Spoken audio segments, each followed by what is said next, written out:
वैसे तो 14 अप्रैल को बैसाखी होता है। उधर जब मकर संक्रांति और इधर मेष संक्रांति होती है। जब मेष संक्रांति आ जाती है तब हमारे शुभ कार्य शादी विवाह होने लगते हैं और हमारी फसल तैयार हो जाती है। तो जो दो फसलें हैं, इस समय चना और जौ एक साथ मिलाया जाता है, सत्तू तैयार किया जाता है और उधर चावल और दाल एक साथ मिला करके मकर संक्रांति में खिचड़ी तैयार की जाती है। तो ये तो हो गया संसारी। जब हमारी फसल तैयार होती है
होते हैं। इस संसार में जितने मनुष्य हुए हैं सबके अंदर गुण और दोष दोनों पाए जाते हैं। लेकिन जब हम सत्संग आते हैं तो यहाँ पर बताया जाता है कि अपने द्वेष दूर करो।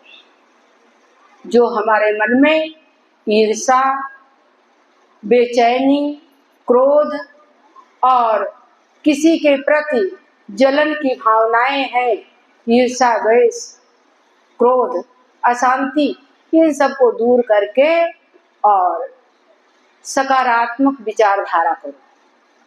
नेगेटिव बातें छोड़ करके जो आपको बनना है, जो आपको करना है, जैसा आप चाहते हो वैसा करो। तो ये गुरु लोग, जो ये आपकी गद्दी है, मोहन दयाल जी की गद्दी है, यहाँ पर आपके तंदुरुस्ती, धन दुरुस्ती और मन दुरुस्ती की शुभ कामना की गई है। यहाँ केवल एक ही संकल्प है कि आपकी तंदुरुस्ती बनी रहे और आपकी धन दुरुस्ती बनी रहे। आपको चाय पीने और पिलाने के पैसे आपके पास होने चाहिए। ऐसा नहीं खाली आप ही खाते रहोगे, खिलाना भी चाहिए। चाय पीने और पिलाने के पैसे होने चाहिए आपके पास और आपका मन दुरुस्त होना चाहिए। यानी कि ईर्षा, द्वेष, दुर्गुण, काम, क्रोध, लोभ, मोह, अहंकार से आप थोड़ा थोड़ा दूर रहिए। ये आपके गुण हैं, आपके शरीर में है। क्रोध आपकी एक शक्ति है। शक्ति का प्रयोग कुछ बनाने में करो, बिगाड़ने में मत करो। क्रोध आए तो कुछ भी बनाओ। अगर क्रोध आए तो अपने बच्चों को ये कह दो कि अधिकारी बन जाओ, बहुत बड़े अधिकारी बन जाओ, बहुत कल तुम्हारी बहुएं आएंगी तब हम देखेंगे। इसका मतलब क्या हुआ? इसका मतलब आशीर्वाद हुआ। कल तुम्हारी बहुएं आएंगी, जब मेरे बहुओं की बहुएं आएंगी और हम देखेंगे इन आंखों से, इसका मतलब तब तक हम रहेंगे और तुम्हारी बहू आएगी। ये पक्का हो गया, ये संकल्प हो गया। ये गुरु लोग क्या कहते गए हैं? एक तुम्हारी एक संकल्प शक्ति हो, सदगुरु हो, एक संकल्प शक्ति हो, एक दिव्य दृष्टि हो और साधना हो मन की ये विश्वास कीजिए। साधना मन की हो, ये विश्वास करो। और तमन्ना क्या हो, एक दिव्य दृष्टि हो, आप दिव्यता देखें। बुराइयां नहीं, आपकी दिव्यता। जब कोई माँ, कोई पिता, कोई बुजुर्ग कहता है जब तुम्हारे पोते होंगे तब ऐसा होगा, इसका मतलब पक्का हो गया, एक संकल्प हो गया कि तुम्हारे पोते होंगे। और इतने दिन तक तुम देखोगे पोते तुम्हारे कुछ खिलाएंगे, तुम्हें सोने के कटोरे में दूध चावल खिलाएंगे, इसका मतलब तुम्हारे पास धन दौलत भी होगा। तो ये मत समझो कि कोई बुरा कह रहा है। जो बड़े बुजुर्ग कहते हैं वो पहले ठोक विचार करके कहते हैं। तुम भी सोच विचार करके ठोक बजा करके कोई काम किया करो। तो इस मंच का एक सिद्धांत है, एक संकल्प है कि आपका स्वास्थ्य बढ़िया हो। इसलिए यहाँ पर हमारे गुरुजी कहा करते थे, खाली झोलियां लेकर आना और मेरी माताओं बड़े बड़े आंचल लेके आना, जो कुछ मिले इसमें बटोर करके लेकर चली जाना, इसमें लेते जाना। क्योंकि जब तुम्हारे पास कुछ रखने की जगह होगी तभी तो यहाँ से ले जाओगी। यहाँ बहुत कुछ मिलता है, लेकिन आपकी शुभ संकल्प शक्ति पूरी होगी। पहले शुभ संकल्प करके यहाँ आ जाओ। शुभ संकल्प किया करो कि हमको क्या क्या चाहिए।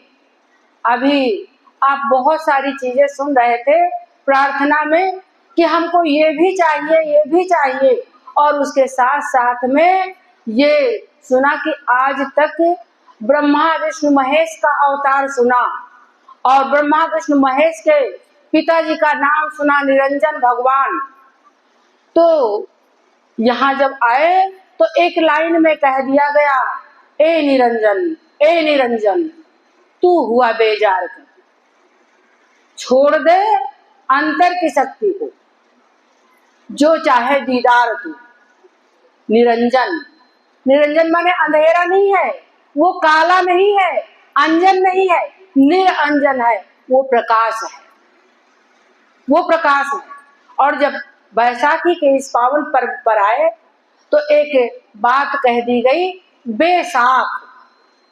बेसाख कोई शाखाएं नहीं है, जहां पर कुछ है नहीं, कोई आधार नहीं है, निराधार है।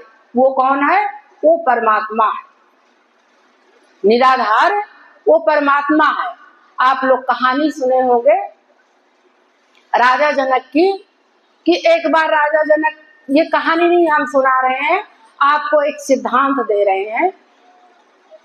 राजा जनक ने एक बार सपना देखा, जबकि वो राजा थे, उस समय के राजा थे, बड़ा दरबार था, बड़े राज सिंहासन थे, बड़े वस्त्र आभूषण थे। उन्होंने सपना देखा कि हम बहुत भिखारी हैं, हमारे कपड़े जो है फटे नीचे हैं। कभी कभी ऐसा आप भी महसूस करते हो, कभी कभी ऐसा आप भी महसूस करते हो, आपके पास बहुत कुछ होता है, धन दौलत और परिवार, घर परिवार, नाती पोते होते हुए कभी कभी आप भी ऐसा महसूस करते हो। उन्होंने महसूस किया, सपना देखा कि हम बहुत भिखारी हैं और कटोरा लेकर के हाथ पे एक रोटी मांगते घूम रहे हैं, हमको बहुत भूख लगी। ये सपना हो रहा था उनका। तो एक बूढ़ी माता ने हाथ पे रोटी और रोटी पे सब्जी रख दिया।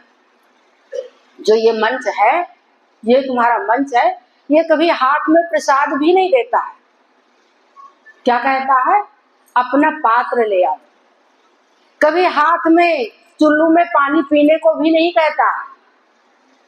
ये गृहस्थियों का मत है। राधा स्वामी योग साधो गृहस्थियों का योग है, और योग में ही भोग और भोग में ही योग है।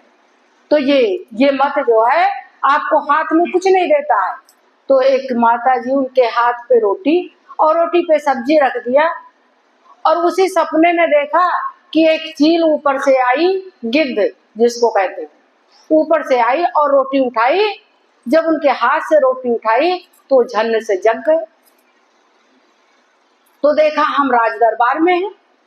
तो अब उनके मन में एक भावना आ गई, एक विचार आ गया, एक प्रश्न आ गया कि ये राज दरबार सत्य है कि हम भिखारी थे ये सत्य है। तो हमारे बहुत भैया लोग विद्वान आए हैं, ब्राह्मण देव आए हैं।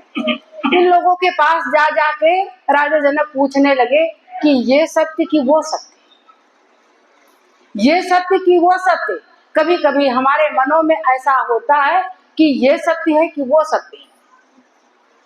तो जिसको कुछ दक्षिणा चाहिए, जिसको कुछ पैसे चाहिए, जो आपके दबाव में दबा हुआ है, वो कभी सच नहीं बोलता है। सच कब बोलता है? जब इस मंच पे आता है तब। जब आपके दबाव में, आपके उपकार में, आपकी सेवा में, आपके प्रभाव में दबा हुआ है, तो वो अभाव में रहता है, कभी अपना प्रभाव नहीं दिखाता है और कभी सच नहीं बोलता है। तो सारे विद्वानों ने कहा, अरे महाराज ये तो सपना था, आप तो राज दरबार में आए, ये सत्य नहीं है। तो अष्टावक्र की सभा में चले गए।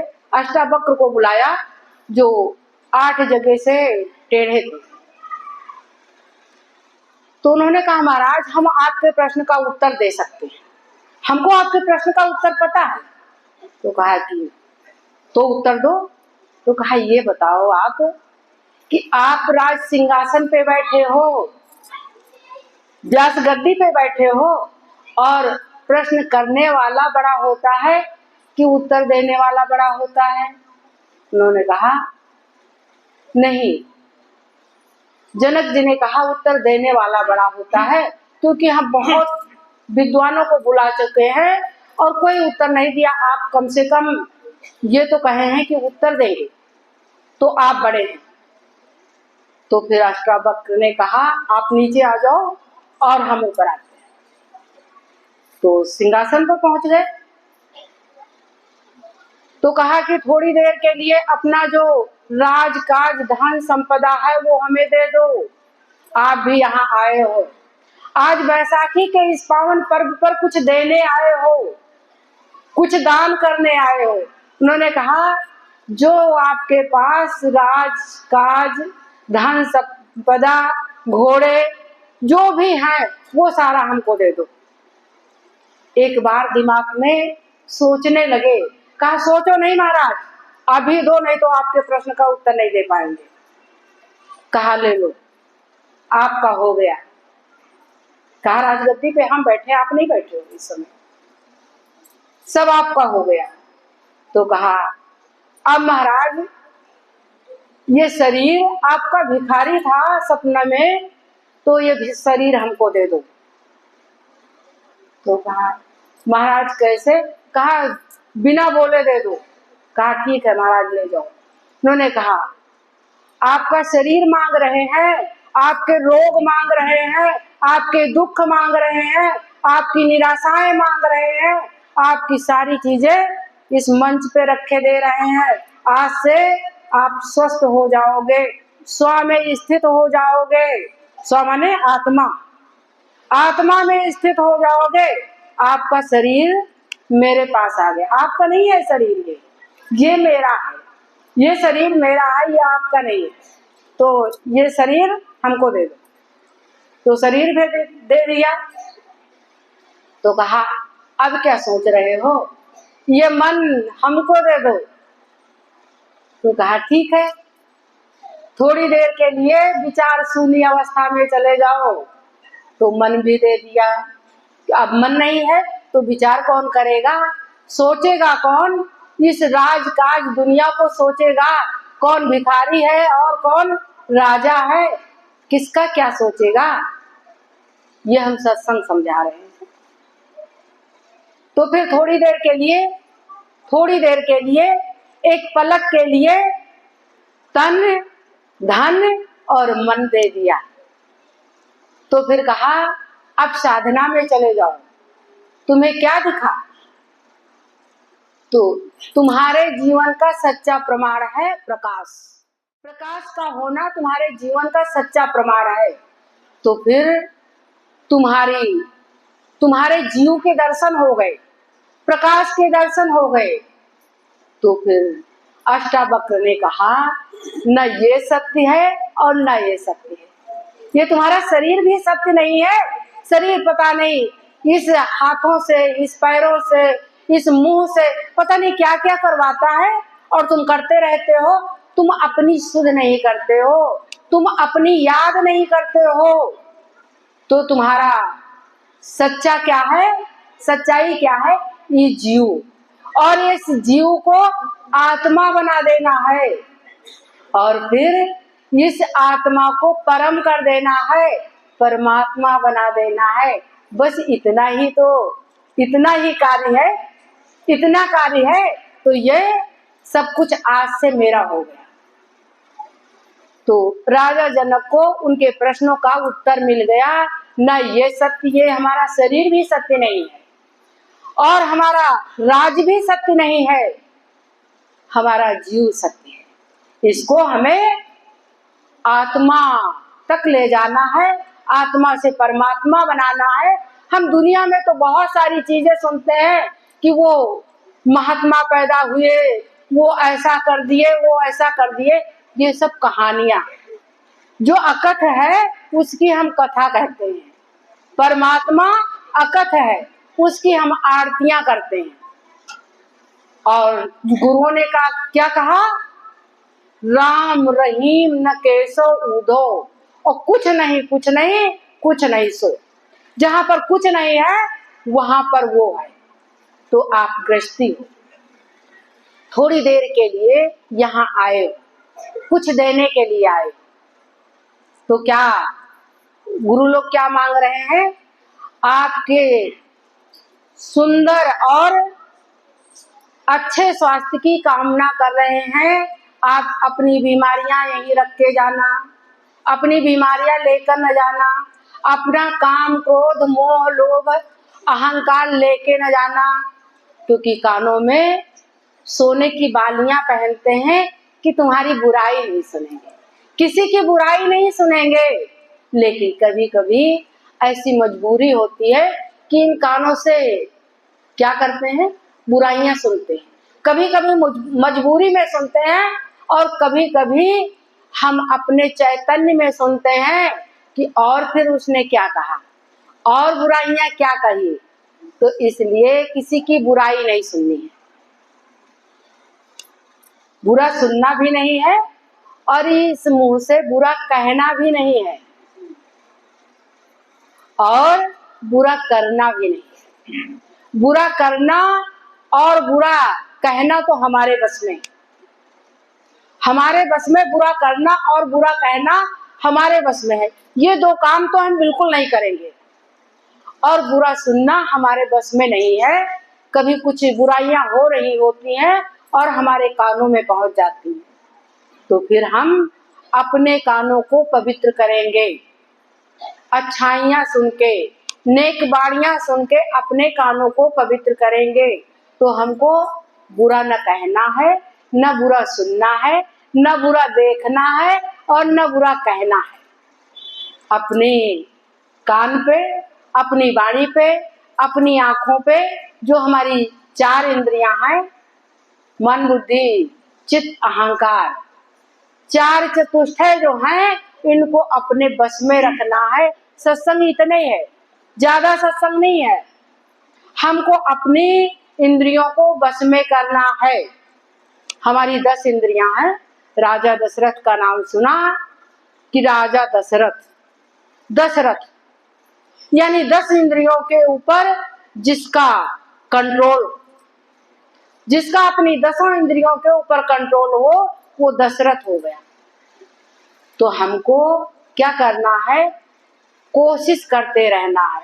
हर प्रयास संभव है, कोई काम असंभव नहीं है। इस दुनिया में कोई काम असंभव नहीं है, सब कुछ तुम ही कर सकते हो। इंसान के समान इस दुनिया में कोई नहीं है। नर समान नहीं कौन देही, जीव चराचर जाचत ते ही। चींटी से लेकर के हाथी तक बस में करने का कार्य इंसान के हाथ में, और सुई से लेकर हवाई जहाज तक बनाने का कार्य इंसान के हाथ में। आपके पास बहुत कुछ है, आप जैसा इस दुनिया में कोई नहीं बना, आप अकेले बने हो इस दुनिया में। इसलिए अपने आप को, अपने मन बुद्धि चित्त को अपने बस में करो, और कभी कभी कुछ दान दे दिया करो। आप अपने लिए तो भोजन रोज बना लेते हो, लेकिन आय का स्वागत सारम आपने सुना है? राजा भर्तृहरि की कहानी सुना है कि आय का स्वागत सारम, जो आता है तो अपने मन से उसका स्वागत करो। जो आपके घर में अतिथि आया है, अतिथि देवो भव, ऐसा आपके शास्त्रों ने कहा है, ऐसा आपके वेदों ने कहा है, ऐसा आपके भारतवर्ष ने कहा है कि आय का स्वागत सारम। जो आया है, और ऐसा भी कह दिया गया कि आवत ही हर्षय नहीं, ये माने हृदय, आवत ही हर्षय नहीं और नयन नाहि स्नेह, आंखों में स्नेह नहीं है, स्नेह नहीं है। तुलसी वहां न जाइयो चाहे कंचन वर्षे में, चाहे कंचन की बरसात हो रही हो, ऐसी जगह पे मत जाओ जहां पर कोई अगला इंसान आया और तुम्हारा फेस बिगड़ गया, हमारे आते तुम्हारा मुंह बन गया, ऐसे जगह पे मत जाओ। तो स्वागत किया करो, आय का स्वागत सारम। और ऐसा सुना गया है, कहा गया है, रात जागरण सारम और आय का स्वागत सारम। आप भर्तृहरि की कहानी में सुने होंगे, आया राजा भोज की कहानी में सुने होंगे कि आया राजा भोज को और ले गया भुजवा तेली को। ऐसी कहानी सुना है कि एक बार राजा भोज की मृत्यु आने वाली थी, तो उनके गुरुजी पहले ही आ गए। उनकी मृत्यु आने वाली थी तो गुरुजी पहले आ गए। उन्होंने कहा कि कोई आया करे तो बेटा स्वागत किया करो। जो तुम्हारे घर आए अतिथि, अतिथि माने आने वाला, जो बिना तिथि के आता है, बिना फोन किए आता है, आ गया अचानक, उसको कहते हैं अतिथि। अतिथि वो नहीं जो तुम्हें बता करके आता है, तुम व्यंजन तैयार कर लेते। अतिथि जो बिना बताए आ गया।